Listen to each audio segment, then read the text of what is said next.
The AP poll has dropped for week 13, and we have some movement here. I got a couple of them circled that I need to talk about. There we go. Bradley just put it on the screen. Look at number 21. I'll read it. My bad. I know a lot of you listen on podcasts. So 25 to 21 is Houston, Tulane, Missouri, North Texas, and James Madison. Now, JMU being 21 is really interesting. They're the highest ranked G5 champ.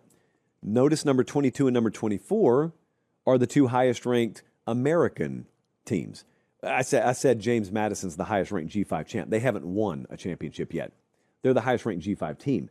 Problem with them, theoretically, is if they win out, it still looks like the American champ will jump them because I guess North Texas and Tulane are set to play each other. That's what they're on track to do.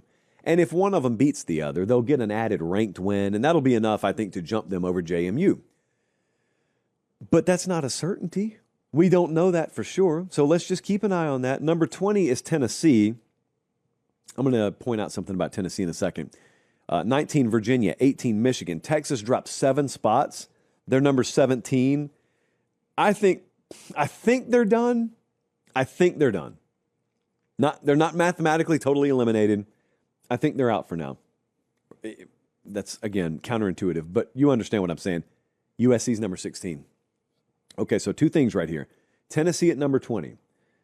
Vandy's at number 12. So Vandy is going to play Kentucky this week, and if they beat them, Vandy may have a playoff spot on the line when they play Tennessee. Some people don't think that. Some people think Vandy is out no matter what.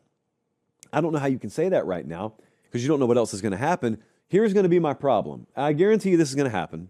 Let's say Vandy does beat Kentucky this week, and they go to Tennessee. You see Tennessee's number 20 there. This is really where you find out whether your worldview of college football and another person's worldview of college football are compatible. If Vandy beats Tennessee at the end of the season and the final AP poll comes out and Tennessee's unranked, did Vandy get a ranked win to end the season? Because there are some people who will look you dead in the eye and say, no, if Tennessee's not ranked when the final poll comes out, that wasn't a ranked win for Vanderbilt, which is insane because the only difference between Tennessee being number 20 in the second to last week of the poll and being unranked at the end is that Vandy beat them when they were ranked. Hey, wait just a second.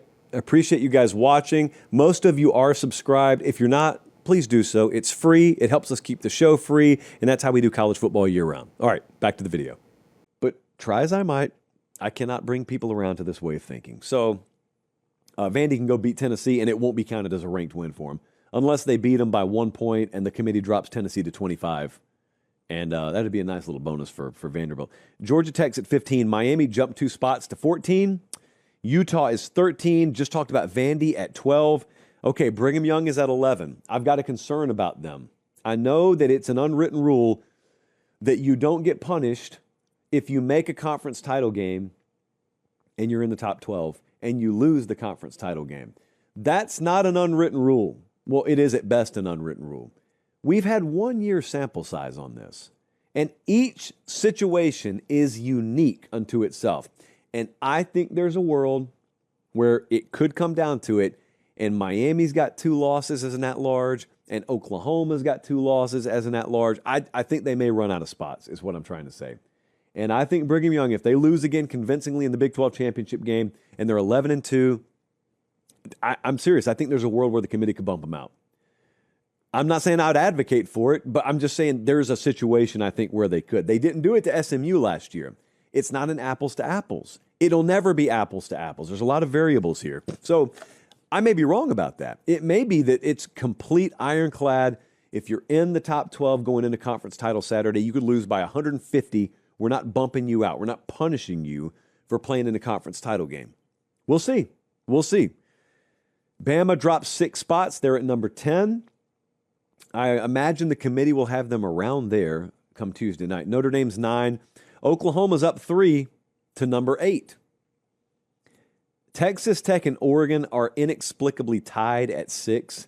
Like 47 million people vote on this thing, and we have a tie. Oregon, let me ask you a question.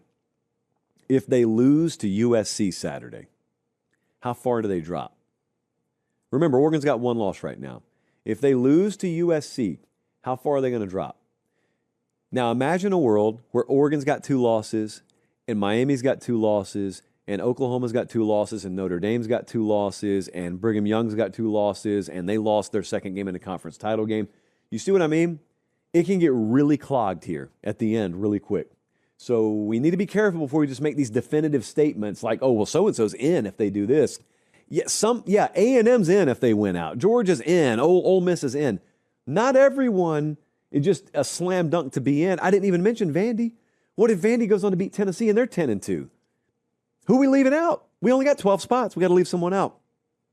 The top 5 in 5-1 order. Ole Miss, Georgia up 1 spot to number 4. A&M 3, Indiana 2.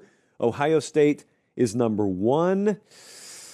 Oh, man, I look at it more and more, and I think we're headed towards a very, very chaotic final couple of weeks here as it relates to those 9, 10, 11, 12 spots. That's what I think. Our show has amazing numbers.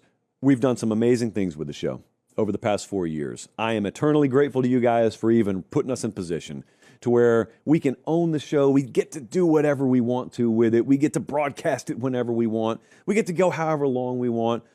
Just kind of an amazing thing, an amazing place to be in the evolution of sports media and stuff like that. That's boring. I don't want to talk about that. There's something we've wanted to do with the show for a long time. For a long time, we wanted to take ownership of the show, right? And then we did that. So once you have ownership of the show, you can kind of do whatever you want. And then the next thing we wanted to do is we wanted to start having live events. I don't mean taking this show and doing the show live. I mean having live events. Full-on stage, sold-out theater, interactive live events. And I am very happy to announce that in about a month, a little less than a month, we're going to do that. And tonight I can announce that Friday, December 5th, the night before the SEC championship game at the Buckhead Theater in Atlanta, Georgia at 7 p.m., we will have our first live show. Tickets are on sale as we speak at PateStateMaterial.com. There's a live events tab there. We expect this to sell out very quickly. So to our friends there in Atlanta, maybe to our friends in College Station who plan on being in Atlanta, maybe our friends in Tuscaloosa plan on being in Atlanta, maybe our friends in Athens plan on being in Atlanta. And even if they're not, it's a short drive. You could make it there anyway. Or maybe you just live in Macon or Columbus or Chattanooga and you're a friend of the program and you want to make your way down. Going to have some surprise guests there. Going to have exclusive merch that you can only acquire at said live event. Going to have tons of giveaways. It's going to be really fun. It's going to be really interactive.